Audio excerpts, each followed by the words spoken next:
this is... I wish I knew what episode of Coffee and Games this was, honestly. But I'm really excited to be sitting with Pyromancer because I've actually watched you stream Final Fantasy XIV, and I'm really excited because you like lore for World of Warcraft, and that's kind of my thing. Mhm.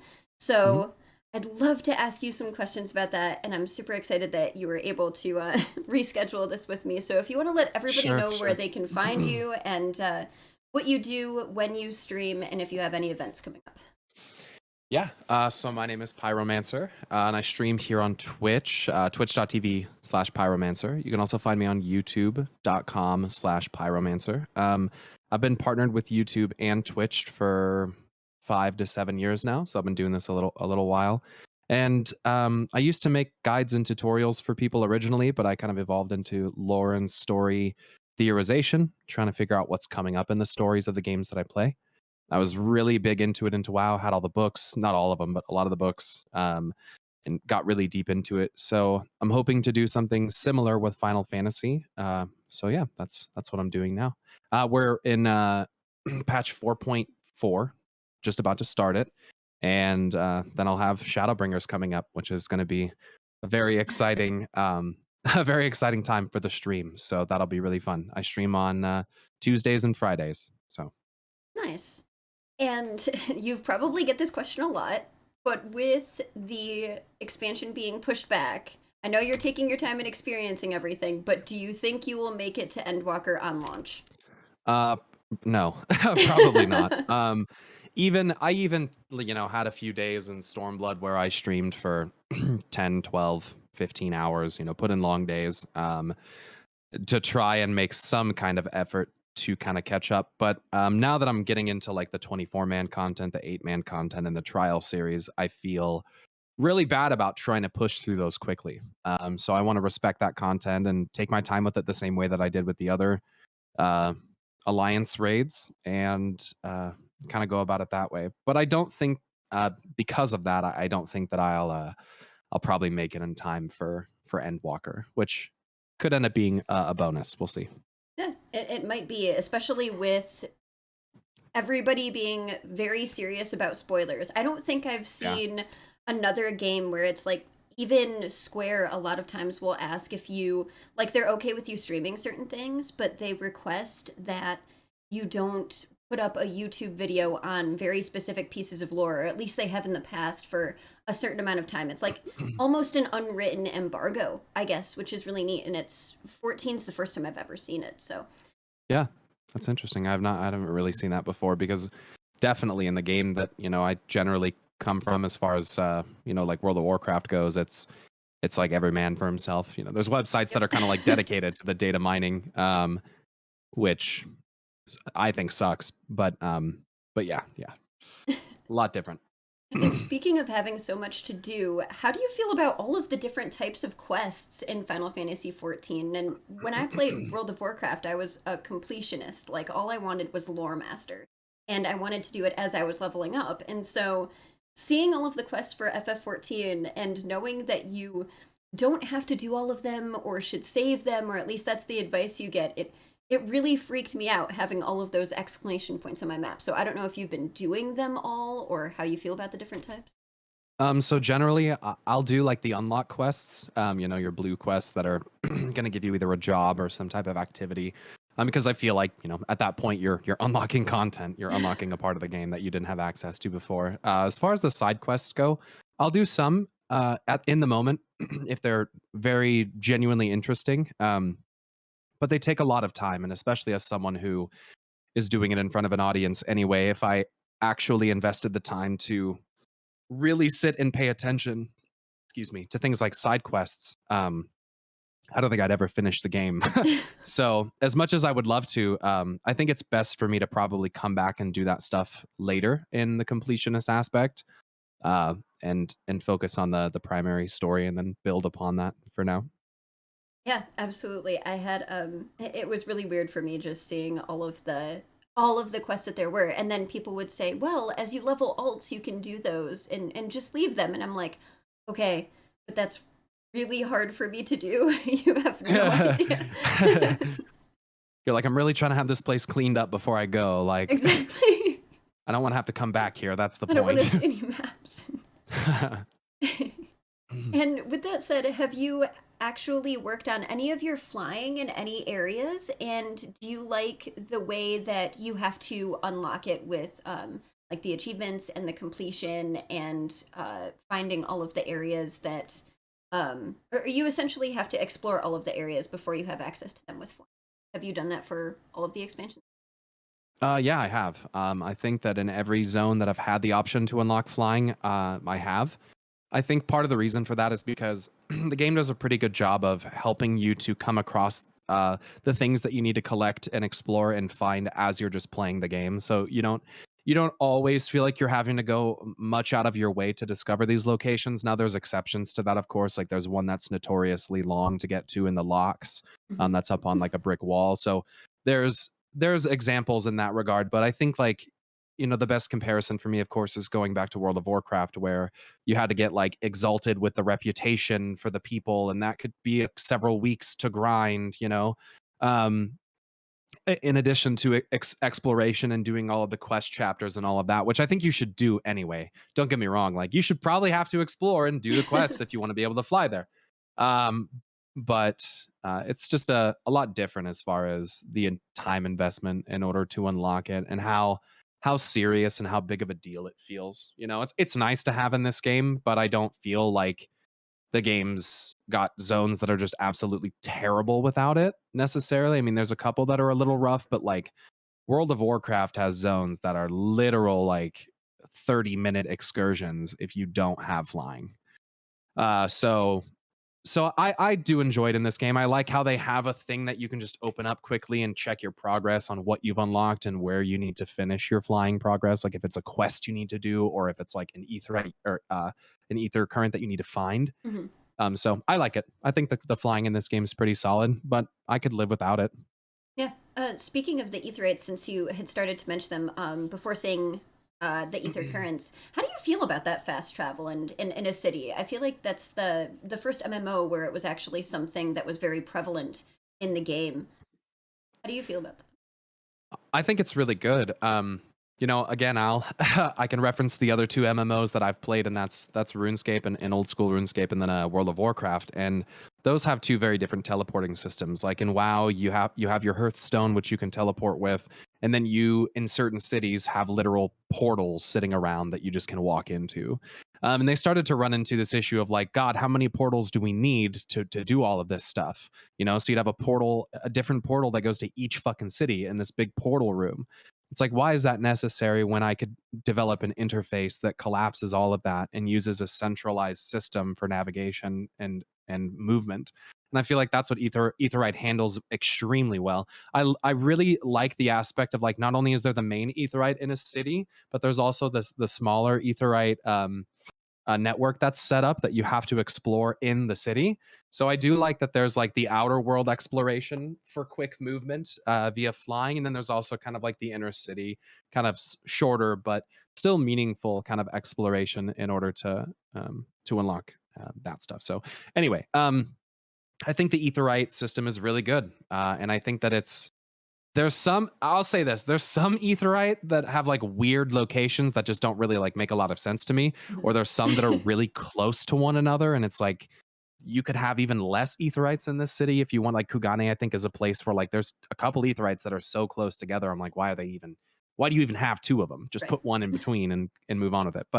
Um, but overall, I think it's a better teleporting system than what was in World of Warcraft, and then in RuneScape, it's completely different. So, not even really a good comparison there. So, Yeah, absolutely. I think I just loved that it saved me for Ul'dah. Like I only had to explore Ul'dah once, and I have no idea where anything is. I always get lost. Thank goodness there are Etherites there. I don't know if you feel that way about any area in 14, but for me it's Ul'dah because I started in Limsa. I mean, start on a ship. Come on. right. So. It's the best place. I mean, I think there was definitely a couple points where I think honestly I got more confused as far as exploration goes, as in regards to like the more open world, and like remembering what was in Western Kurthus versus, Southern, whatever Mm-hmm. it might be. That was what I had have a hard time with, frankly. Navigating the cities is initially pretty confusing. Like Limsa's pretty bad initially, I think. I was very confused, but once you get the hang of how the map works, I think that's really the key to navigation in this game. Oh yeah, And you absolutely. see this in a lot of like more like Eastern MMOs, and like RPGs and stuff like that. Is these like types of maps that are laid out the way that it is in 14? Like the WoW maps are well, I hate to say this, but frankly, they're a little bit more like intuitive, but Mm-hmm. they're also more like, I guess, basic in a sense. So, but the maps help a lot. That's what really got me there. No, I feel the same way, especially with like I feel like there's more like loading into certain places in 14. So it's like every time you leave a map, you're loading into something, whereas in WoW, Significantly more. yeah, it's Yeah, just kind of WoW's like really truly open. open. Yeah, and the map really Right. shows that too in my opinion. So, Yeah. and I know we had gone over it previously, but if we could touch on it again, just the difference between the way the narrative is given to you between 14 and WoW, and which do you prefer? Yeah, I mean, I think so. I'll put it this way, and this is not a jab at Final Fantasy at all, but World of Warcraft has a big story. It's been going for 15, 20 years since back in the days of Warcraft. And even though it hasn't always been the best delivery, and there's retcons here and there, not as many as I think people believe there are, but they're there. Even though there is all of that, there's something still to be respected about like the legacy that is the Warcraft storyline, I think. The issue is that a lot of that story, and especially the more niche and frankly, sometimes some of the most important introspective moments for characters like Sylvanas Windrunner, those exist in multimedia. They exist in books, and they exist in short stories, and they exist in a lot of other medium outside of the game. And that's really where WoW fails. And even though WoW does have a pretty expansive and I mean, God, there's so many characters in World of Warcraft that are of note. It's just not handled as well. And with 14 delivering the majority of its narrative within its game, and then you do have the Lodestone short stories, which I'm going through, some of which are really, really good. Um, but the way that it's delivered, you hear your allies and your companions and your enemies speak to you significantly more often in this game. They give you more insight into the type of people they are. You feel a better connection with them because you have so many cutscenes and so many voice lines, and so the delivery in this game, I think, gets you more connected to the characters you're playing with, which is why everyone inevitably just probably gets destroyed in Shadowbringers when who knows how many people die. But I'm told that it's going to destroy me, but that's really what it boils down to. They both have good story aspects, but I think that as far as the actual experience goes, I think that Final Fantasy definitely does it better because they're not expecting you to go so far out of your way to get bits of story, and pay in some cases money for it. Mhm. In addition to the game, why should I have to buy a book to learn about what Sylvanas Windrunner thought about burning down Teldrassil? Why should I have to do that? Why do I need to give you more money? Doesn't Although make to any be sense. fair, that one and War of the Ancients are like both of my favorites. Actually, Arthas is really good too. Not gonna lie, like Yeah, I'm a huge nerd and I have all of them as well. So some of them are pretty damn good. But there's things that they put in them that they've just got to put in the game. right. There's an excerpt from Before the Storm where Sylvanas Windrunner holds Azerite, and it notes that she felt as though she were a goddess of creation and destruction, and she had never realized how deeply those two forces were intertwined. As she's holding Azerite, like Right. that's a huge hint about what Azerite and Azeroth is, but Hmm. it's in a book, and Right. most people never hear about it. So that's why it's a problem. Yeah, no, absolutely. I agree. I could go on about that forever because I really love how much they show the Forsaken having an issue with Sylvanas as well. Like I won't get into it too far, but Yeah. it really is stuff that should be in the game. Yeah, Absolutely. they're shooting themselves in the foot. I It's know. unfortunate. Right? But it just goes to show for the people that they have the authors for these novels that they actually commission is really fantastic too. And the amount of research that they put into it is unfortunate that it came for the game. But Yeah. Yeah. so how did you feel about in the beginning actually having to read everything? I believe when we had talked previously, you were talking about possibly trying to voice act it a little bit for stuff that didn't have voiceovers. Yeah, initially it's a little dry when you have characters that don't have voices. It's much harder to relate to characters that you're missing such a big Hmm. part of who they are and their identity. So I just filled in, I pretty much, if there was a voice that wasn't there, I would do it. And they've developed over time as the voice actors also have. Hmm. But yeah, so I like to voice and read a lot of the things that I'm seeing out loud, and that's part of why a lot of people are drawn to my stream is because I'm doing that. I'm taking notes. I have over 200 and probably 200 pages of notes on this game already, um, and so it's fun. But I do really appreciate the voice work that has been implemented, like especially throughout Heaven's Ward and beyond. Hmm. I think we all know that's where it really starts to get really good. There's a couple characters in ARR that have great VA, but yeah, I kind of liked not having to sit there and read it all aloud because it was starting to get a little tiring Right. as I got into Heaven's Ward. Um, but yeah, it was also I'll finish with this. I also think it's a little bit of I think it's a good thing in a sense because if you feel forced to read, then you will read it. Hmm. Uh, and it's good to read the quest dialogue. It's crazy. I know a lot of people don't do that. It's good Yep. to do that. I think it's, in WoW, a lot of people don't do that. I think it's more common in this, but Yeah, absolutely. And I don't know if you felt this way, but when I was going through the MSQ for the first time when I was streaming it, I was always unsure of when I should talk during a cinematic, if I should read out dialogue, and if people were actually enjoying my reading out the dialogue or if it was like taking too long. And then I just didn't sure. want to, during a cutscene that was actually voiced, interrupt anything because I felt like even though I was trying to pay attention to chat was missing something and I might have been missing something. So I don't know if you've ever had like that Oh kind yeah. of debate as well for stream. Yeah, yeah. I mean, there's been people that have come to the stream and they're like, would you be willing, what I would, the donut, the tip was basically like, I'd recommend that you take your notes after the cutscene is over. That way you can listen to the whole cutscene sequenced as it's meant to be, and then you can take notes. And I was just like, no, no, sorry. I'm more inclined to take the notes and write it all down and really pay attention to what I'm doing as they're saying it. And I think to a certain extent there's a respect that I have for like the cutscenes and the voice acting that's put into it, and so I want to respect that. But at the same time, like it's my stream, and people aren't there to watch Final Fantasy. They're there to watch me play Final Fantasy, and so however that comes out, whether that means sometimes talking over characters because they don't have anything that interesting to say, or stopping to take notes, or things like that. I kind of just do that whenever I want, for the most part. But I've had that back and forth. I've had those thoughts of like, should I switch it? Should I not? Mhm. Should I wait till the end? Should I, But ultimately, it's more about how I'm enjoying it. If I'm not enjoying it, then the entertainment aspect is just gonna go. Right, So absolutely.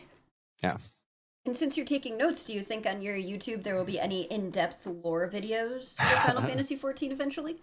yeah, yeah, yeah. That's pretty much inevitable. Yeah, I mean, I've got I've got so many fucking notes on this game. And I've never done that before. I've never taken notes like this.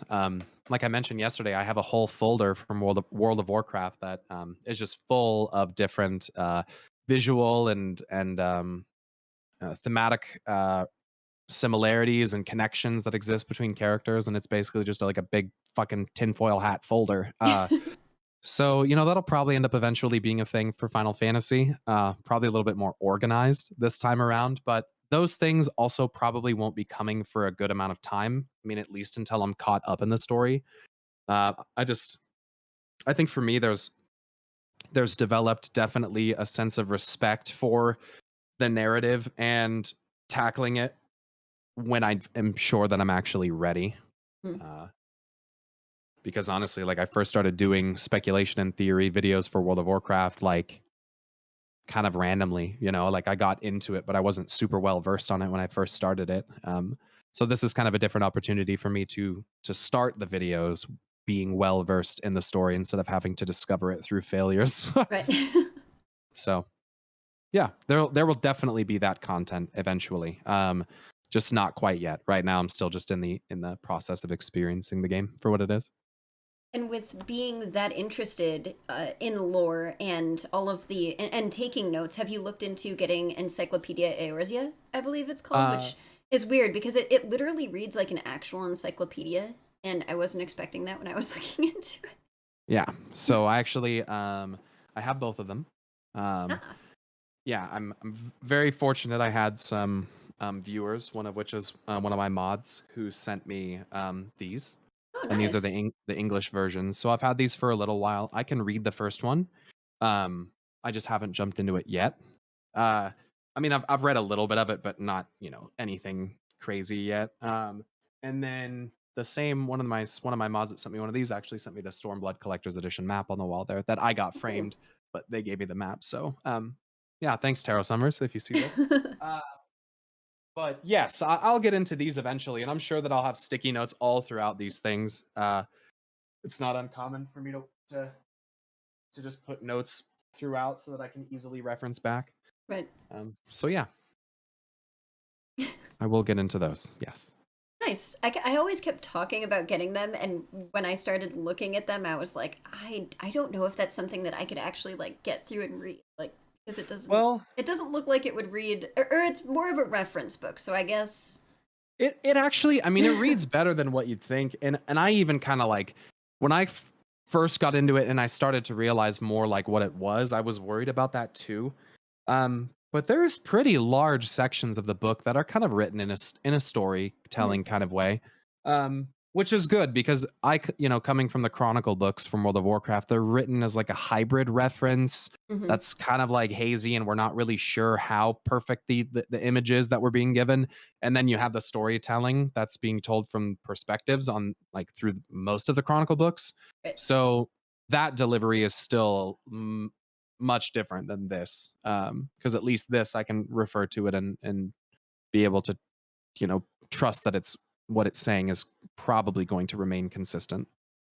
And so, So do you have a sub story so far, or a storyline that you really loved above all else for like a character or a place, something that like was really, really good? um honestly, I think that Yatsuyu's storyline is honestly one of my favorites. As far as an individual character arc, I think Assail is also a really good one. As far as her ambitions and her methods and the fact that she has to come to realize the flaws in her ways, and I really Mhm. think that that helps us open up our minds to the whole issue that's happening in Ishgard. They did a great job of starting small and opening it up through Azael and Estinian, and so I really think that Azael or Yatsuyu, I mean, they're both for different reasons. But Yatsuyu's was just kind of like a fucking roller coaster ride, and Mhm. one that I was having an extremely hard time like predicting. I had little ideas, but I should have known it would result in summoning a primal, I guess. But they did great, and they made me hate Yatsuyu just a little bit less by giving me someone to hate a little bit more, Mhm. her brother. So um, yeah, and that's also really fresh in my mind. I've just finished that. So, but as soon as I finished it, I was saying that to my stream. I was like, that's got to be one of my favorite character arcs in the game so far, like Mhm. hands down. So if I had to pick one, I'd say Yatsuyu. Absolutely. I think the reason why I liked her so much was because it's supposed to be a character that they're trying to make you hate a little bit less because of someone else or something that she went through. And I feel like for Final Fantasy XIV, and it might be a thing for just Eastern MMOs, but it's more like there's a lot more shades of gray. So it's Mhm. not like you're absolutely supposed to hate this person. It's like, well, it depends on what side you were on to begin with and what history book you got, and that's why you might Right. dislike this person. And once you, so I really enjoyed it. But Yeah, I think they did a really. I mean, all of Stormblood, I think, walks that line of the gray exceptionally well, and I think Fordola's another character that honestly could be thrown into the bunch. mm-hmm, She's similar to Yatsuyu as far as like childhood traumas and things like that go, but they have different motivations and different reasons for which they're doing these things. Fordola more a sense of this is what I have to do to survive, mm-hmm, and this is how I believe I can save my people. And then there's Yatsuyu more on the other side of like I've just been tormented and looked down upon so much that like I just want to feel better by making other people hurt. Like those are Right. obviously two very different things, but still they're given to you in a way that like there's moments where I kind of teared up a little bit for Yatsuya and I'm like, fuck man. Like this person's done such a horrible thing, but like look at this fucking, no one should have to go through this kind of thing. So Exactly.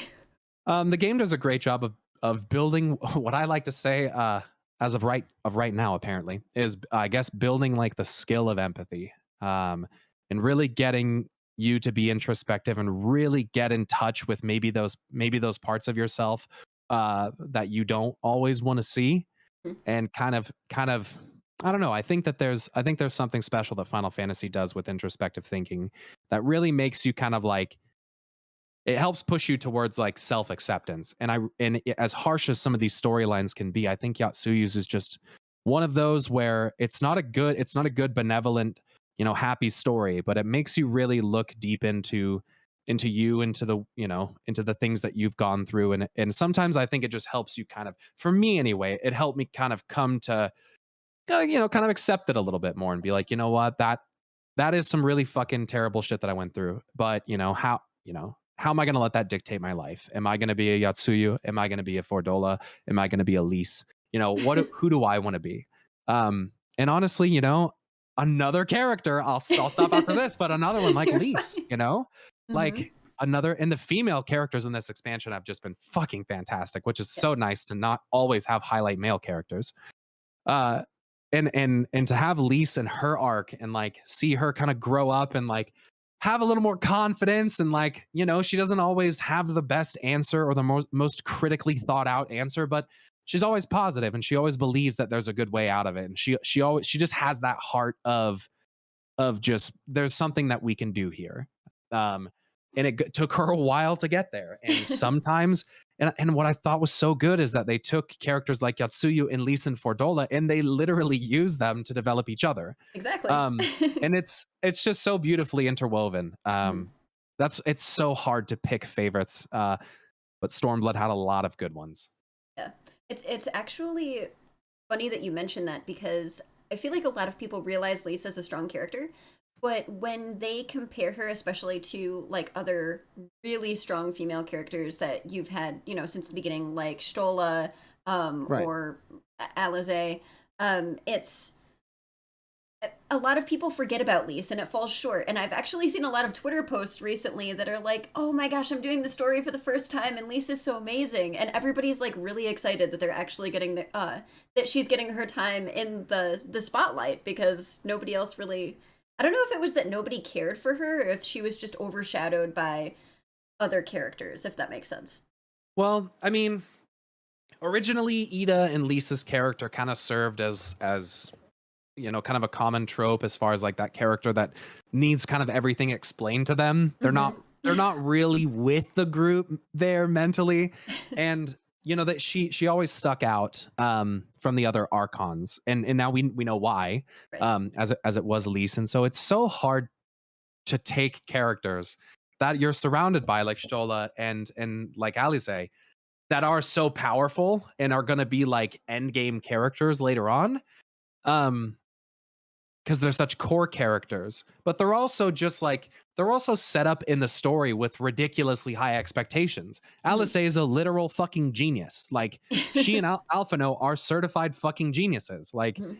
they're all of the And they highest act like it studied. too. Yeah, like they're like some of these people are literal doctorates. Like they are incredibly intelligent. And so when you take a character who's honestly kind of lost and really misses her sister and is really trying to find her place in the world and find a place to help her people because she believed in continuing on what her sister and what her father were doing, like to be thrust into a group surrounded by literal like icons of like the heroes and heroine of the world, Hmm. and be inside of that. How could you not be overshadowed? How could True. you separate yourself? I think Lisa's specialty is showing that she's just not that special, and and that's perfectly okay. Like I think that I think that Stormblood really helps to drive home that like heroes are great, but it's really like what we believe within ourselves and what we're going to do with each other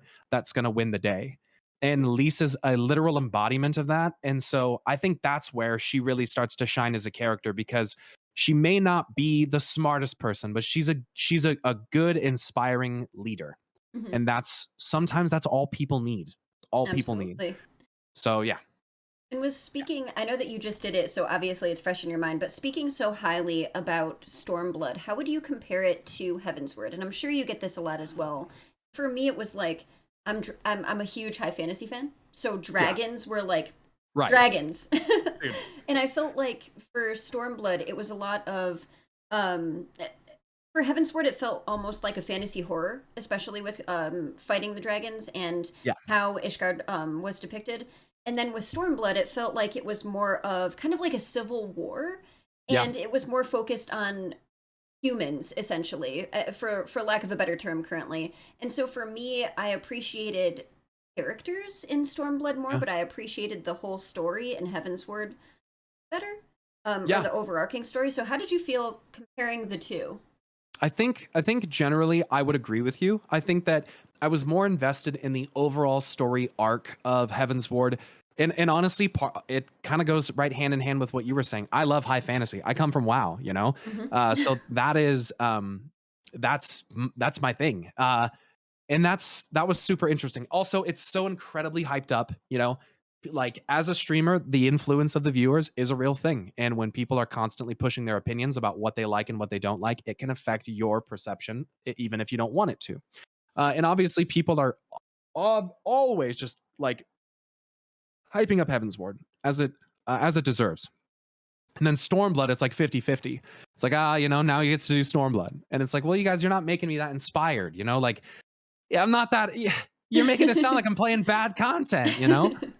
Um, so there's that effect. I try not to let that get to me, and I think I was able to overcome that, especially with Stormblood. I think Stormblood just starts really slow, and Stormblood builds into a very compelling, very relatable narrative, especially for. I mean, you know, living in the United States, you know, Yep. we have a history of that sort of thing. And I'm sure that there are other countries out there in the world that understand that as well. And so it does kind of hit home a little bit extra for me in Stormblood, you know, kind of seeing the effect of you know, oppression on people, and really getting that insight. And even though it's a different universe, it's a thing that we don't get to explore intimately very often in our lives, because a lot of people are afraid to talk about those kind of things. And so to get to experience it in that way, I think it was really good. Am I going to say one was better than the other? No. And I don't think that one is better than the other. I just think they're both really, really good at different things. So I would give Heaven's Ward, as far as epicness goes, as far as like, you know, the grandeur and mystique of it goes, 10 out of 10. Super good. The story made me cry several times, more than Stormblood ever did. Um, and then you get into Stormblood, and it slows, and then it picks back up, and you get into the Yotsuyu, Xenos, Fordola, you know, that whole Lys narrative, and it's really good. And then the Shinryu thing is pretty sick. Hmm.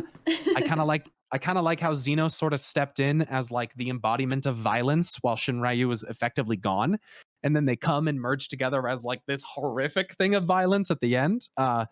So I thought that was cool. It didn't end how I thought it would with Xenos, so that was kind of surprising.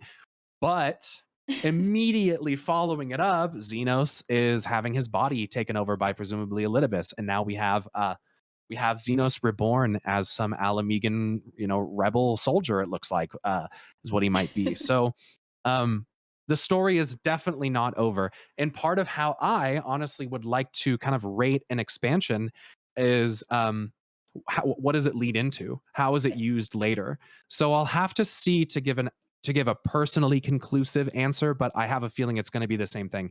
They just are so good at different things that I love both of them. Yeah. I feel like there's going to be a lot of people in comments being like, no, this one is better. No, this one is better. You can't have an That's answer that they're okay. both amazing. No, that's all right. And hey, if you love Heaven's Ward more, that's totally all right. You know, I think people just different stories resonate with different people, and I think at the end of the day, Final Fantasy is good, and Yes. like that's what matters. Yep, So absolutely. So, how do you feel about Xenos? There are a lot of it. I feel like there are no happy mediums with how people feel about Xenos. It's either they really hate him or they think he's like some husband. Well, okay. Have you ever played? Have you ever played other Final Fantasy games? I've played 10 and 10-2.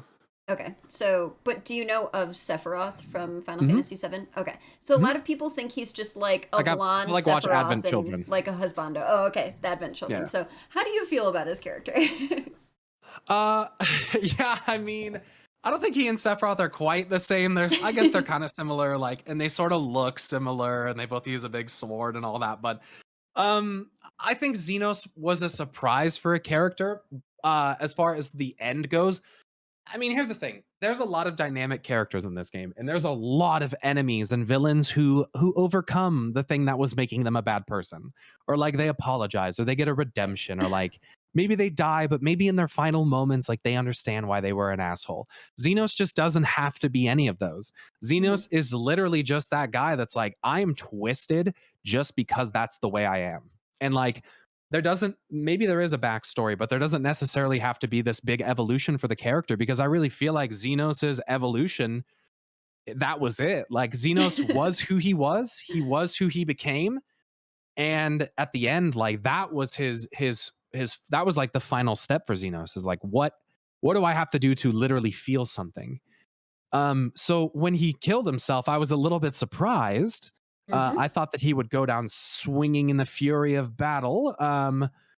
But now that he's back and reborn, I'm excited to see if anything else happens out of that. You know, does Xenos change at all? Do we see any more development out of him? And if we don't, I'm probably okay with it, because I think just having a hack and slash super powerful badass guy who's scary just because he's fucking scary is Right. okay. I think there's got to be a character that does that. Oh yeah, absolutely. And I think I didn't hate him as much as, well, a lot of people in my chat hated him, honestly. Um, but I felt the same way you did, and then at the same time, I felt like when he did actually kill himself, that it wasn't a victory. And kind of like how you were talking about where Right. it makes a lot of the story, especially for Stormblood, you have a lot of self-reflection about it. For me, it was just kind of like, is this a win for us? Like, is this right? Especially when, and I don't know if it's because he was just nuts, but when he talks about, you being his friend just because you're the only person that could actually compete with him. And Hmm. I'm just like, I don't know. I don't know how I feel about this. I think that was I cried multiple times as well. But I think that was the one time where I was just like, I don't know how I feel about this character, and I don't know at the time how I feel about his death. So I don't, like, you kind of touched on it a little bit, but Yeah, I yeah. can I could agree with that. Like it kind of felt like I'm not really sure if I'm happy or if I'm like upset about this. I feel like we're kind of getting robbed here a little bit. Like I feel like this is almost like an escape kind of thing, Mhm. of like similar to I can't remember if it was Fordola or Yatsuyu they kept doing that with, about trying to like ignore escape what she had done or something like that. But Mhm.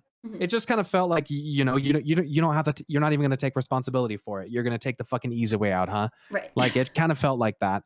Mhm. But then I definitely felt conflicted at the same time, and on that same line that you mentioned, because I read that and I'm like, that's so twisted, but like I feel kind of bad. Like I don't like Xenos. You need some fucking help, dude. Like I don't know. Like are you beyond redemption? I don't know. So I I'm still conflicted. I just want to see what happens with him as it goes later, and I want to see what Elidibus is planning to do with his body. Right.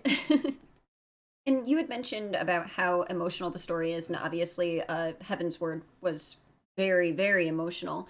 Was Right. there ever a time when you were playing World of Warcraft that you could compare? I think the only one that came close for me was Ysera during Legion, and it probably sounds dorky, but when she is corrupted and you have to kill her, and then the whole like tier of Elude that you get afterwards, I was just like, oh, like I choked up at that point. So I Yeah. think that's the only one I could compare, but I didn't know if you had another one. Um, I think there's probably been two or well maybe well actually maybe three or four times. In World of Warcraft, they tend to get me with their cutscenes. So like I had like I didn't like cry, but I had like little tears of joy when like during the first the battle for Lordaeron cinematic when Anduin stands up and fucking like mass heals the entire army, and like Yeah. you just kind of get to see Anduin like fucking stand like it was just I'm a horde player, but it was just Mhm. still really cool Same. to see that from him. Like that kind of made me like kind of just tear up like, oh Andy, like look at how far you've come. The second one I think would have been when Saurfang challenged Sylvanas to a Makara because I knew he was gonna die. I mean, Yeah. as soon as he yelled it, I was like, he's fucking dead. Mhm. He's fucking dead. Like this is okay. This is it. Uh, and that was more of just like I was more upset because I knew what it meant and I knew that Saurfang knew that. Right. Um, and and that kind of hurt. And then only the two times that I think were probably the most significant was when Sargeras stabbed the planet with a giant sword. Um, Yeah. and that was just like I was just honestly like teared up because it was amazing to finally see Sargeras. Mhm. Uh, never had. And then probably the most impactful one was actually when Sylvanas blew the fucking lid off the world and shattered the sky above Icecrown. I was fucking crying. I was shaking, like my fucking hands were going numb because I was having like basically a fucking panic attack. Uh, yeah, I have it all on video. It's great. Yeah, that was insane. That was Mhm. just that for me was honestly though that was like a huge moment of liberation. Um, because I'd been theorizing that Sylvanas was going to break open a gateway to the Shadowlands for like 3.5, 4 years. I've been Mhm. talking about how Shadowlands was coming. Shadowlands is on the fucking horizon, even back as far back as Legion. I thought they were going to pull Shadowlands out after Legion. They ended up putting BFA in between, but it was just a huge moment of liberation to hear Sylvanas say like this world is a prison. Right. That's what I had theorized for so long in a different meaning, but it was still meaningful. So other than that, but those are honestly like those aren't they don't feel the same as Final Fantasy. Mhm. Final Fantasy makes me cry more because it just feels more real. It's characters that you care about and that you've known and spent a lot of time with. And it's characters that sometimes you see your own flaws within and you wish, sometimes you get that you might get those thoughts of like, well, like I've done that. Like I- and it kind of can make you, kind of second guess what you think of that person. So those the moments in Final Fantasy tend to be a little bit more tender, and I think they're just better timed. They're just extremely well timed. Right. The story pacing, the music that they use, like the lead motives during like certain cutscenes to perfectly time the emotion. Like it's really well done in Final Fantasy. So this game is probably going to make me cry a lot more than WoW ever did. Yeah. And have you been keeping up with the normal raids and alliance raids as they come up in the story? Yeah. hmm So have you set foot into UCOB yet? Or I'm sorry, Ultimate Coils of Bahamut? Or are you Uh, planning on doing any high-end content like that? I'll do that stuff later Mhm. probably. I did a lot of high end rating in World of Warcraft in the past. Um, top top 25 in the US, top 100 in the world. And so I think I can do it, but it's just not a priority for me right now. It's something that I don't really care how good I am at games as much anymore. Like I think I used to care more about that. Especially with MMOs, I used to care much more about being able to do the hardest content. Right. I don't care as much about that anymore, but I think I'll eventually want to do it just to say that I did it. But that won't be until probably long after I hit level 90. Right. And So so how do you feel about the difference in combat? And I don't know if you are planning on leveling up other jobs as you go through the story, or are you just sticking to one and then you'll... just sticking to Black Mage. Yeah. So, Uh, especially compared to other casters like in World of Warcraft, how do you feel how do you feel that 14 does with like the whole having caster jobs, or at least with Black Mage? so I mean, with Black Mage, like first off, the class is insanely fun, and really powerful and really mobile. And it thematically, I love it. Like the robes, the dark magic, like Mhm. all that stuff. That's why I played Warlock in WoW. Um, it feels definitely nowadays it feels more complex than a World of Warcraft rotation. Hands down, it's more complex. The movement is a much stronger factor. Positionals are a bigger thing. Mhm. In World of Warcraft, your positioning. is important, but it's not looked at quite the same way as it is in 14. Um, I would say like early game, and this I guess is just about PvE in general. Like indicators are kind of confusing. Like you're not really sure what certain things do or what they mean. So there can be times where, as a ranged player or as a caster, I might get like an ability that I don't know what to do with because I happen to be a caster, or I don't know. That's not, but not. I mean, I really enjoy it so far, and I'll probably continue playing primarily casters. I mean, red mage is something I want to check out. White mage probably, so I'll probably just play all the mages. So, Have you but had any issues with with ping, especially compared to WoW, that's been noticeable enough to like affect your combat or just your gameplay in general? initially, yeah. I mean, the combat in WoW is significantly more responsive. Just with how the connection to the server works. When you press a button, it goes like right then. Hmm. Um, in the GCD is pretty reined in for the most part. So it definitely initially is weird. I think once you get used to it, especially as a caster, because you learn to actually take advantage of it, Hmm. um, it becomes more of a skill to be harnessed than an annoyance to be overcome. And I think that's the healthier way to look at it because I don't think that they can do anything about it. Right. Uh, Honestly, that was one of the bigger turnoffs for me when I first came to the game because it felt a little more dated. But Hmm. as you get like OGCDs and stuff like that later on, and as your class fills itself out, it starts to feel way better. So initially, it's a fucking slog, but so it is in World of Warcraft as well. Yep. And so after you, I think honestly, right when you get to like 50 and you start to creep on like your level 60 abilities, is when you really start to feel your class start to come together. And then in Stormblood, now that I'm like up in the 70s, I'm like level 73. I feel like I actually have a full class now. Like I feel like almost everything is there because it is, and it really fills itself out and feels good. On that note, because I don't know if you're interested in this, but it's something I just wanted to mention. Scaling to older content and having abilities change or be Hmm. removed or unavailable is fucking weird. It's so fucking weird.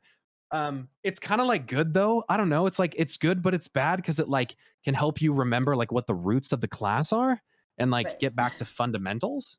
Um, but then at the same time, it can also be really annoying because you go to press like between the lines and all of a sudden your character's not moving and you're like, what the fuck is happening? Yep. And then all of a sudden you're dead.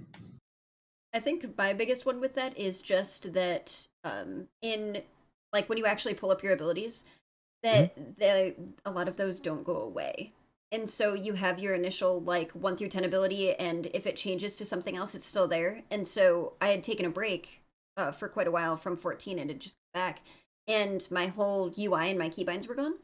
Oh, And I geez. couldn't like I didn't pull up a VOD or anything, and I was just trying to figure out what they were. And I had all of the like, all right, let me just make sure everything's on my UI or on my action bars first. So I'm pulling Right. even the old stuff, and I get it down there, and I'm like, wait, I forgot this one. Oh no, right, it does turn into that. So, Yeah, I mean, I've had that issue with like Enochian, like sinking down to like I guess not like it hasn't happened in a long time, but like getting up to like having full astral fire or something and not being able to cast Enochian because you're not at the right level yet. exactly. So that can be really I'm like, yeah, you and then you lose like because you can't cast Enochian, you lose like half your classes black anyway. Yeah. No, I completely understand. And one of the things that actually got me, well, first of all, it was the movement. I didn't realize that there was character based and then camera based. And Mhm. so I had to change it to camera based, and then just because of the ping, and I don't know if this was something that you'd noticed as well, so not even for your casts but for like anything that you're fighting, the cast bar can go off before the actual ability shows Mhm. when you're fighting something. So it's like it's not uncommon to be standing in an area that's showing the AoE that's actually telegraphed, move out of it, wait for the cast to go off, and then even if it's still on the ground, move back into it because the next Mhm. ability is probably going off like right where you just were. It Right. freaks me out, especially for like high end content because you have to move like a lot quicker, and especially for mechanics, like it's always weird for me, like, oh, I'm literally running back into the fire because even though the Yep. cast is gone off, it's very It's weird not for actually doing me. damage anymore. Like that was a weird thing for me to get used to because in WoW, it's as you know, it's very much the opposite. Where like Mhm. as the cast goes, like as it finishes, that's when the ability actually goes. And then if you continue to stand in it, you're probably going to get hurt. So like it's a very foreign concept initially to walk out of something and then even though you are watching the animation coming down on your head, Mhm. you know that you're safe in it. That is fucking weird. Yep.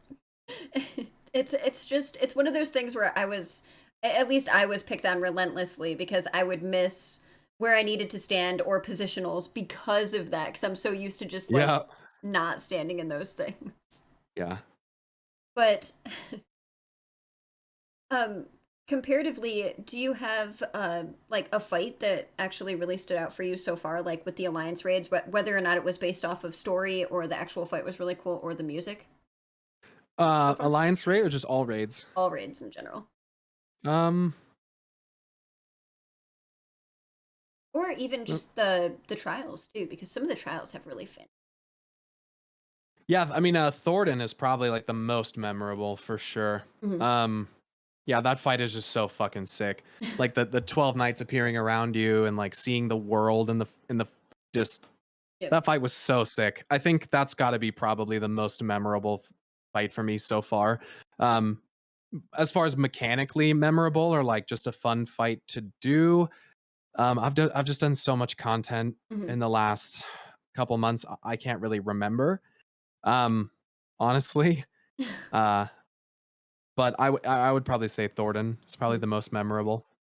Have you ever felt like there are like so many dungeons that come up in this story that compared to WoW, they just regardless of how long it's been since you've done them or like doing everything consecutively that you just forget about them, like the names or just that they exist. That was an issue I had because it was like for WoW you have your, your dungeons that really specifically stand out. Just, Mhm. they're just ones that are like RFC or, Razorfin Crawl when they redo those or like anything SSC even or yeah. like I mean that's Have more I guess that's a raid, but I mean there's definitely more memorable dungeons. There's ones that stand out from others, but I have kind of had the issue of like keeping track of them. There Mhm. are quite a few of them, and I do try to take notes or at least notate the name of the dungeon in my notebook when I go in there. Um, like Great Gabul Library is another one that I remember pretty well. Mhm. That kind of stands out.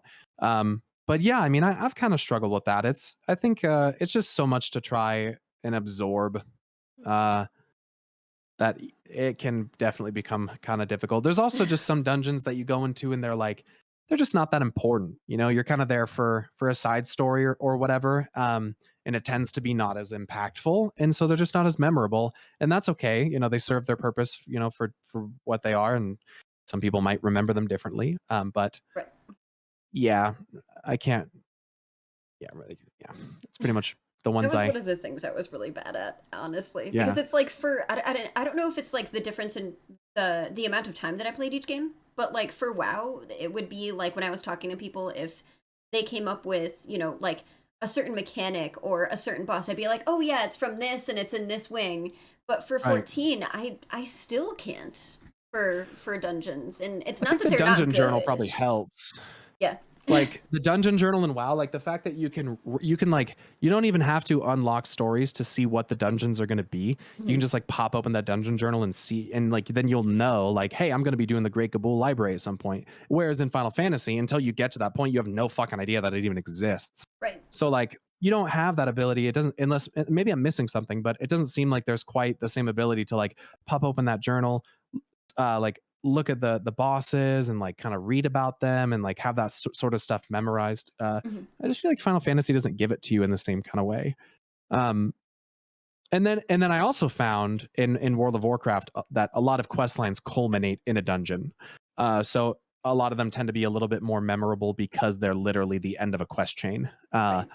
Or it's a dungeon chain. So yeah.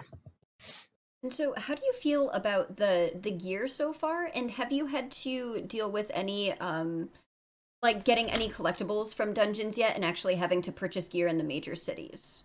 And for me, it was confusing, so I was just looking to see what your experience was. So, I think generally when you come across like gold vendors and MMOs, you generally don't buy what they sell. So it's pretty easy for me to like stay away from that shit early on. mhm. But I haven't really got too much into like hunting for anything besides mounts from like trials. But I like the loot system. I wish that people would roll on loot faster so that you don't get notified that you won the roll in the middle of the next boss. Yep. Uh, that would be kind of nice. But it seems pretty good so far. I like that the game has like a suggested gear setup. I think that's really nice. Like, hey, I don't know what I should be wearing. Can you just help me? And it kind of just guides you. I think that's really nice. The materia stuff I haven't got too much into. Mhm. My gear currently is like full materia socketed, but it was given to me by a viewer, so it came that way. Uh, so I mean, I don't have a lot of input on like the crafting side of gear or anything like that. Um, a lot of the gear looks pretty sick. A lot of the gear doesn't look that sick, but again, welcome to MMOs, just the way that it is. So yeah, that's kind of how I feel about the gear. And so, with some of it looking really good and some of it not looking as good, have you actually looked at any of the glamour system yet? Oh yeah, yeah. So I'm definitely like I have glamour plates set up and everything. Mhm. And I have probably I think it's like 240 or 250 pieces of glam in my glamour dresser. So it's stuff that like I'm collecting like a lot of weapons and things like that. So the dyeing system is amazing. That's something I Mhm. like wish Warcraft had. I think that the collection system in the game could definitely be better. The fact that it's so limited is kind of, it's not like so limited, but the fact that there's a limit at all is kind of weird. Obviously I Right. loved how WoW's transmog system worked, where once you picked it up, it was saved into your transmogs and you could get rid of it. And Mhm. you had the appearance forever and you could collect infinite amount, you could collect them all. So I really wish that Final Fantasy could have something like that, but I'm also not unhappy with what it has now. Like the fact that I can dye my armors completely negates all of that other shit I just said. Mhm. And how do you feel about actually having to use the like a glamour prism as a consumable to be able to like glam your gear? Is that something that, just doesn't really matter, or is it odd It's what just like having it in your inventory? it just kind of feels like it just sort of feels like maybe unnecessary. Like I get why it's there, but Mhm. it's like it's so cheap and so plentiful. Like why does it why even have it there? Like why does it even matter?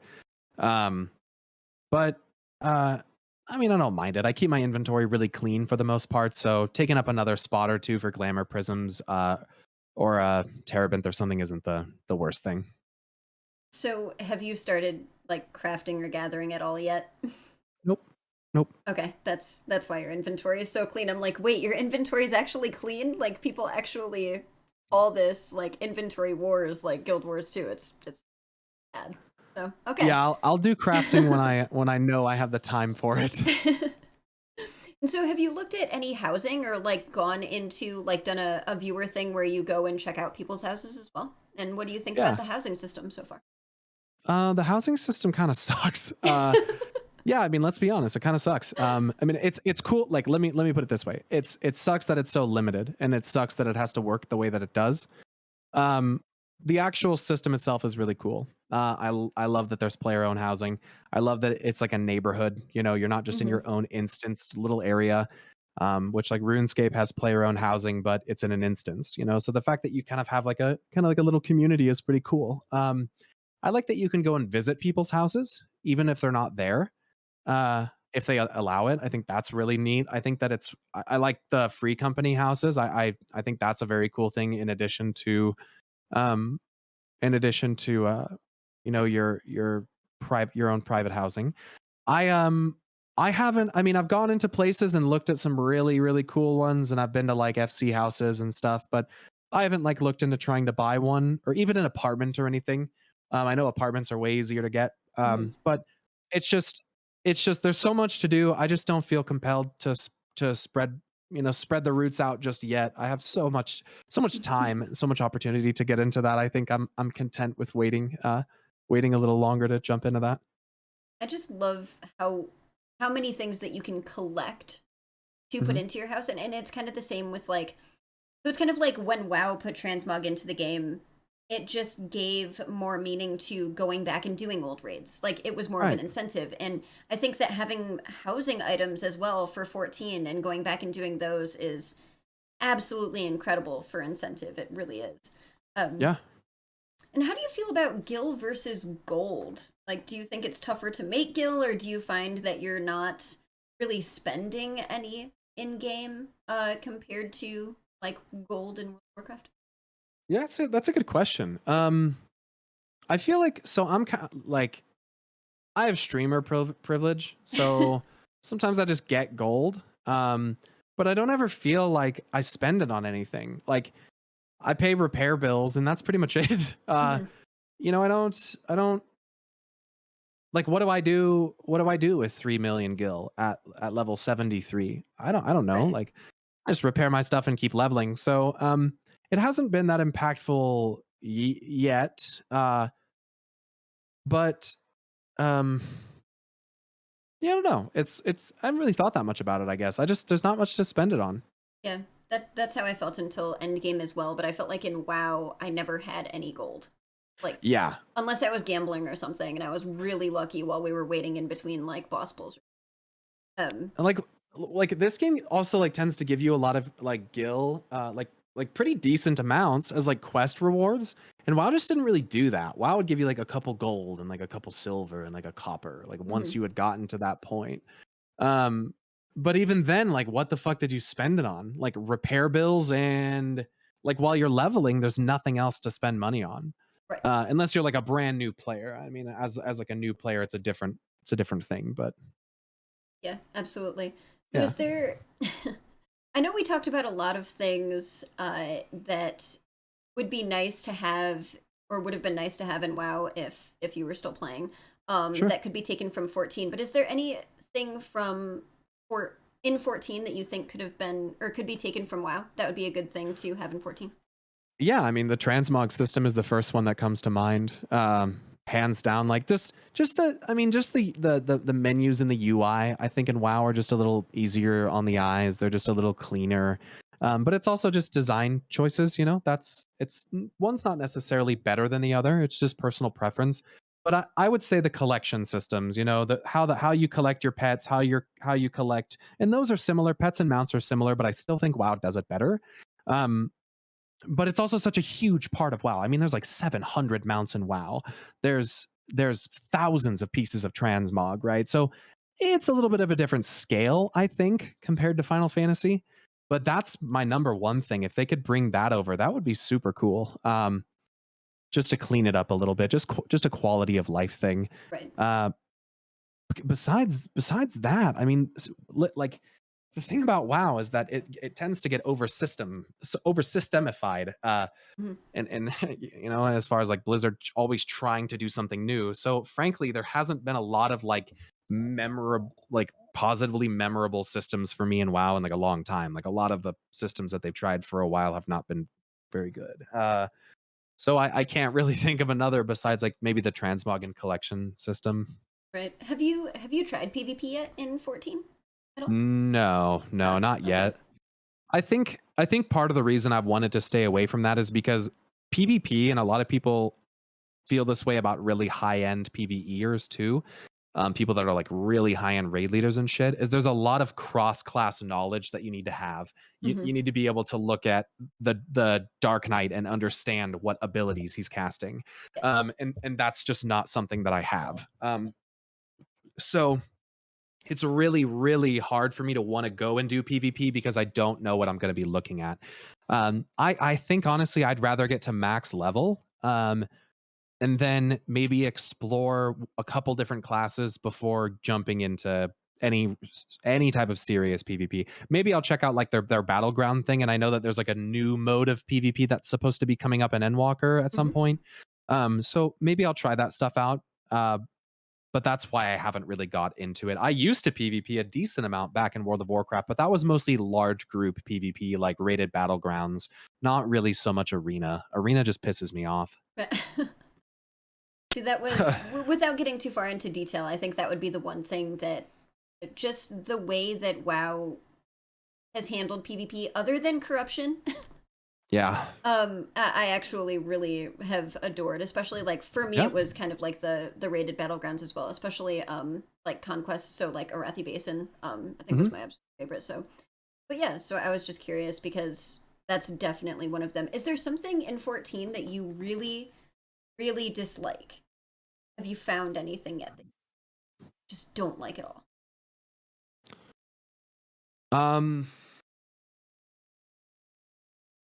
Enochian. Yeah. It's a black mage ability. It's fucking trash. No, I mean, anything that I explicitly dislike, Garleans,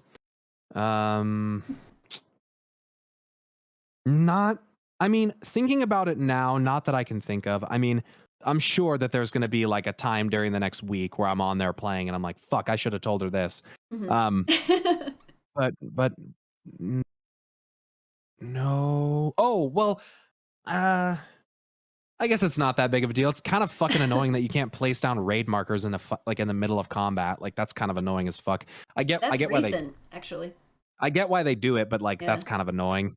But it doesn't make that much. I mean, just wipe and put the marker down. It's not a big deal.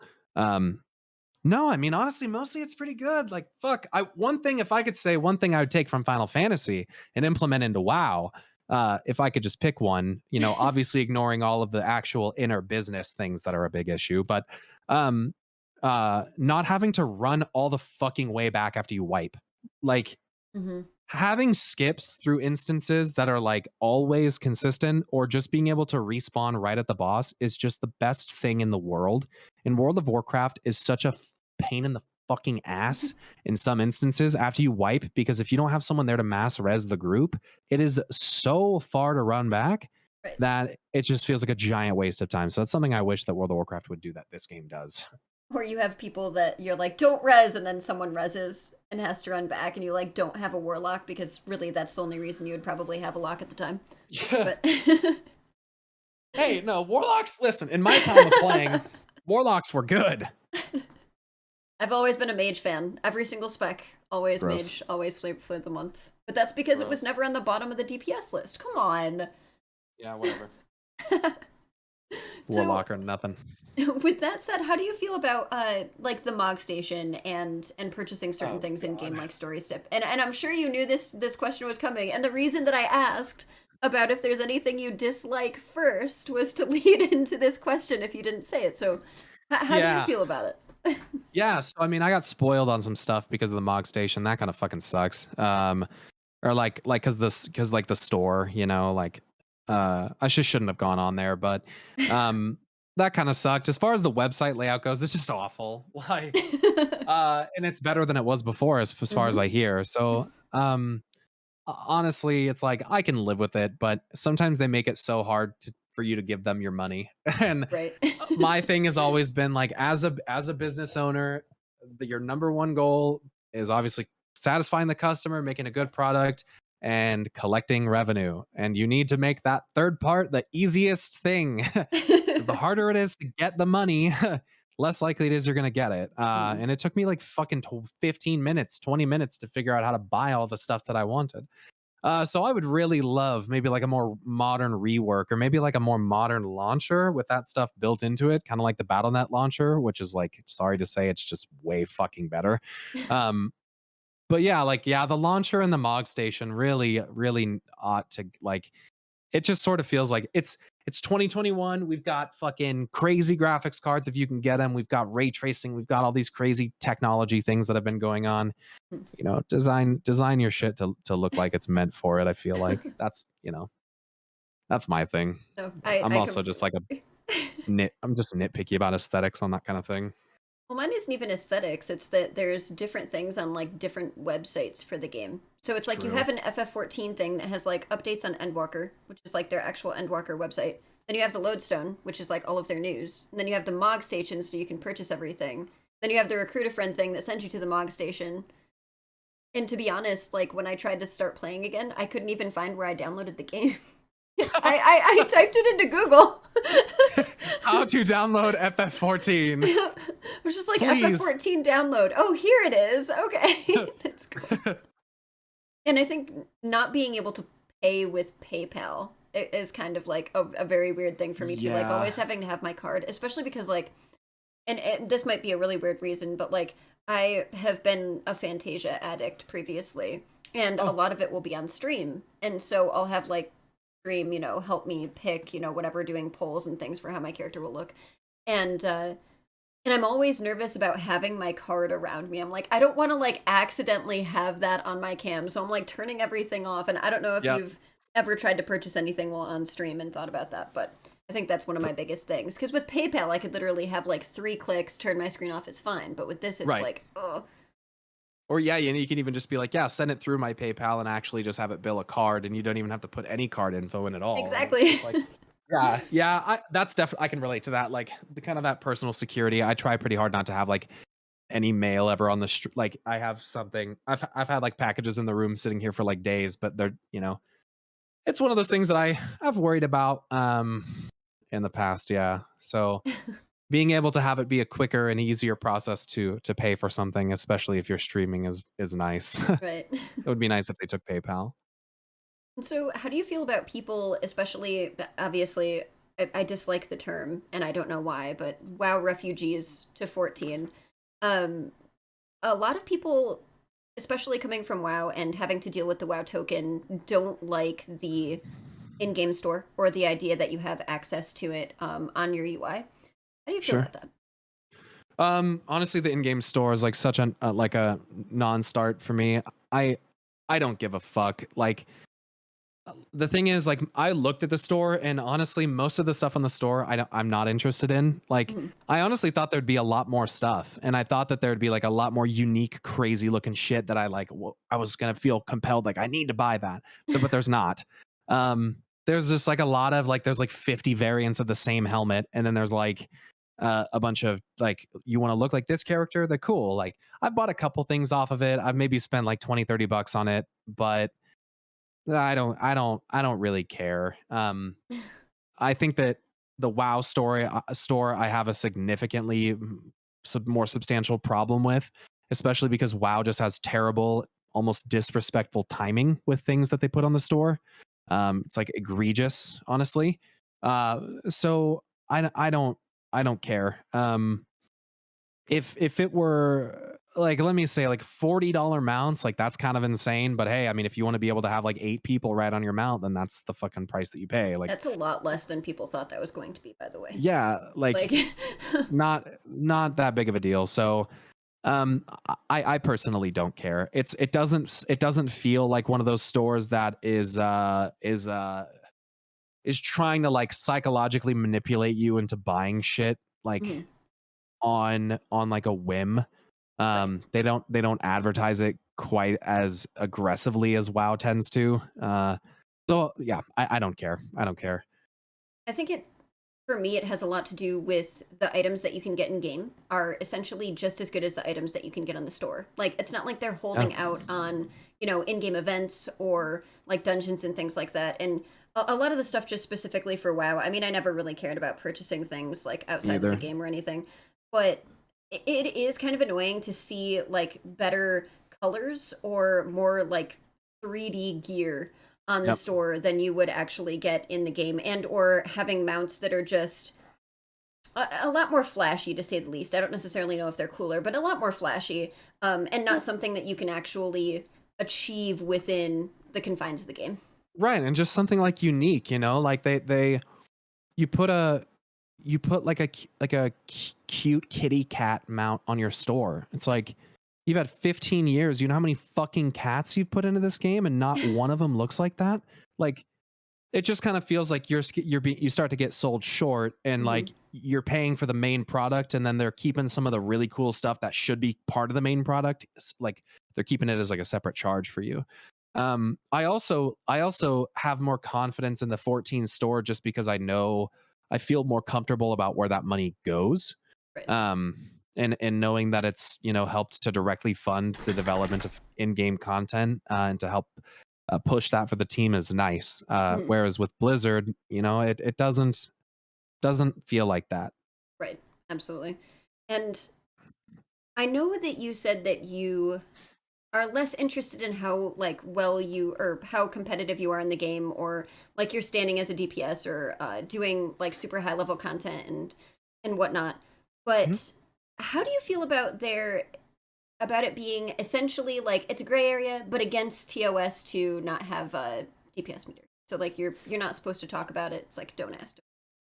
I mean, I think that's it's kind of weird. Like, I think really the interpretation to the rule that I understand is like, don't be an asshole about your DPS meter, and you're probably Mm-hmm. going to be fine.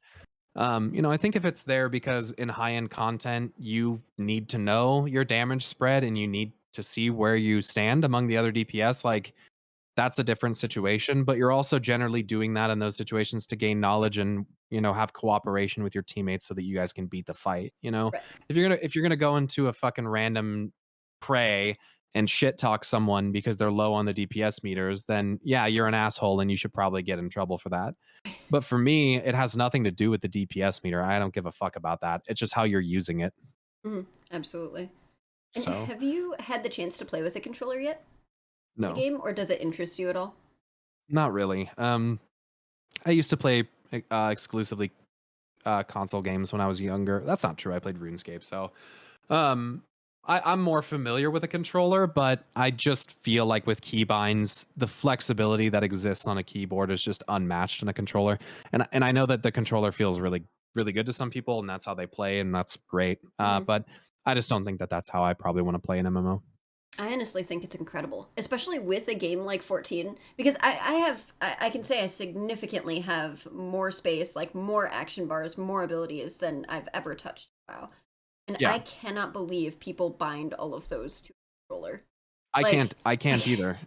I don't understand how, because you don't. Yeah, you don't have nearly as many. I don't understand. yeah. I'm like, I need an MMO mouse on top of all of my keybinds on my keyboard. Like, there's no way I could do that This with a game controller. definitely this game definitely does have more abilities on like a lot of classes than in WoW too. Like the actual complexity, not necessarily complex. I mean, I think complexity too, honestly, in a lot of ways. But like if I were to compare a black mage to a destruction warlock, like black mage is definitely more complex.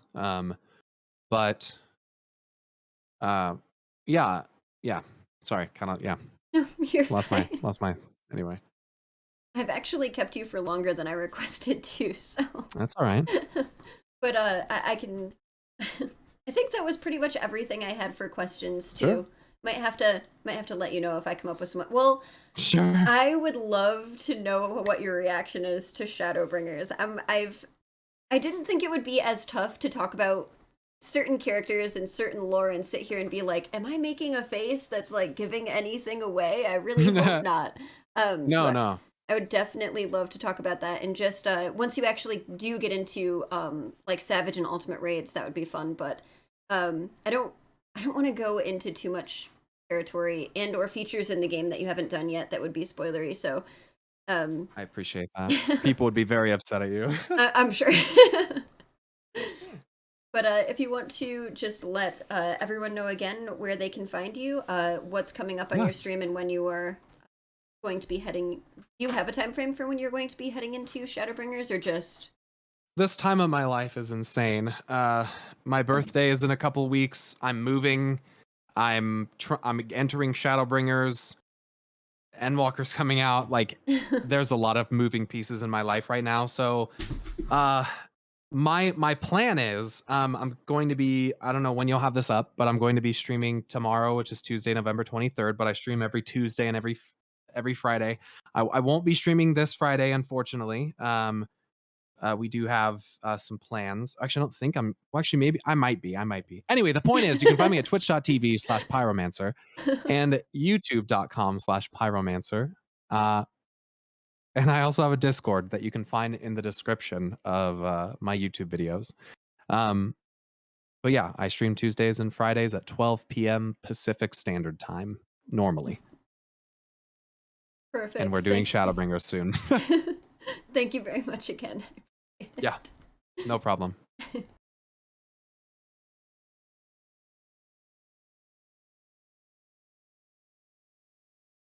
So, I'm really excited. This is my first coffee and games podcast that is for Final Fantasy XIV. We're here with Pyromancer, which is really, really, really awesome, and I'm super excited about. So, if you Thanks. could let everybody know where they can find you and all of your content that you're working on currently. Sure. Yeah, so my name is Pyromancer. I do lore stuff for Final Fantasy XIV. I'm pretty new to the community, so I'm still catching up. I'm about to hit patch 4.4 in Stormblood, but I stream over on Twitch. That's twitch.tv/Pyromancer. And I have a YouTube channel, which is youtube.com/Pyromancer. So pretty easy ones. Perfect. And when did you start playing Final Fantasy XIV, and who got you interested in the game? um, so I started playing, I think, God, it's been so long. I want to say like 3 months ago, but I feel like it's been longer than that. Probably like 4 or 5 months, I would think. And I initially got into it actually because of some friends that I was working with. I mean, I came from World of Warcraft, and it's not uncommon playing WoW to hear like about Final Fantasy 14. So some of the people I was working with were kind of former players of WoW, but were kind of getting bored of the game, and I had kind of stopped playing at the start of after the start of Shadowlands, and so they were like, "Yeah, come over and play Final Fantasy with us." So I made a character on their server, and I haven't played a shred, not 1 second with any of them, but but here we are. So honestly, just kind of like some work friends that, like me, were kind of tired of the other game that we were playing. And was there a specific point in Shadowlands when you had moved over? Like, was there something as a part of the game with like the content drought or the way it was being given or anything else that kind of made you not necessarily want to play anymore? Yeah, so there's a gameplay thing and then there's a narrative thing. Narratively, they chose to go an interesting route with the jailer and what they're doing with the the first ones, the creators of the universe or whatever. Realistically, the creator of their universe needs to be Azeroth, and if they do anything different, then they're fucking stupid. But I mean, gameplay wise, it was really like it was really after like completing the main story of Shadowlands where I kind of just started to feel like I was running on the treadmill again. You know, you kind of complete everything and you have the option to go hunt mounts, several of which are recolors of one another and are just so stupidly rare that I don't know, I just kind of started to feel like the game didn't really respect my time at all anymore. You know, it was asking me to go and collect things that I basically already fucking had. Mhm. Uh it was, I was being asked to get higher item levels so that I could do heroic raids so that I can get heroic raid gear to do what? Like I wasn't mythic raiding anymore. So like it just feels like as a solo player, the game has no end game. And you have to do everything with somebody else. And it's really shitty feeling. So when I got to that point and just kind of felt like I was on that solo treadmill again, just looking at the purple item level number on my character screen and thinking like that's the only way to progress my character at this point. Like that just didn't seem interesting to me. So that's that in conjunction with the lore thing. I was just like, yeah, fuck this, dude. I'm out. I can't. And then obviously when the whole thing about Blizzard and the lawsuit came out, that was Yeah. really the absolute tipping point where I was like, yeah, I'm fucking done. Like hmm we're out of here. I was going to, I was thinking about asking about it, and then Sure. I No, was I like, don't I don't mind. necessarily know if I wanted to get too heated. No, I mean it's just How do you feel about it, like coming to light and the changes that they've been making recently? I know, I don't necessarily, I haven't followed it as much as I probably should have, sure. because I saw a lot of the news and was like, I'm not really keen on the whole idea of any of this, and I don't necessarily know if they're going about it in the right way to fix anything, Mhm. especially deciding to change like certain artwork and things in the game. But is there anything that they've done recently that would make you come back with No. all of the things that they're working on in that manner? And how do you feel about it? Do you think they're going about things in the right direction to fix what they did, or if they should just be scrapped or if they should just scrap Blizz completely now. Um, so will there be something that'll bring me back? No. At this point, no. That's pretty much it. When I started playing, I started playing for rating, and then I got into lore, and then now that I don't really care about the lore as much anymore, it's probably pretty much it for me. As far as changes and things that they're making, look, if they want to remove imagery from the game that's objectifying women and replace it with fruit, that's fine. If that's what they want to do. Do I think it's actually making a difference? No. I think the objectification and harassment of real fucking women that work in your actual workplace should probably come a little bit, you know, higher on the fucking rung of priorities. And I'm and men, and trans people that work there as well. Uh, the thing is that issues I feel like this start from the top, and the stuff that's coming to light about Bobby Fuckface Kotick now is a really good illustration of that. I'm not allowed to swear, right? Yeah, Like that's you're fine. fine. Okay, because Yeah. that's gonna happen.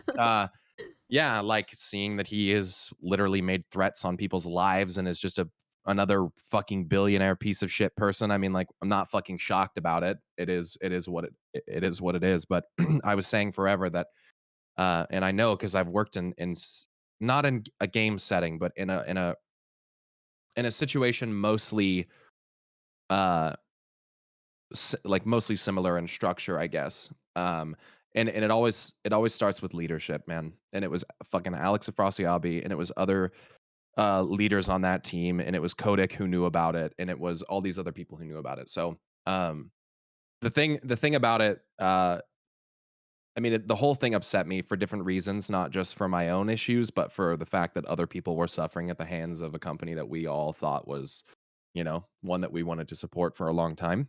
Absolutely. Um, and so I'll probably never come back and play WoW. I will probably consider playing Blizzard games like Diablo in the future. Excuse me. I hope Diablo's really good. So I mean, I'm open to maybe purchasing again. But I think for them to really fix the issues that they have, I mean, it starts at the top of the ladder and it moves down.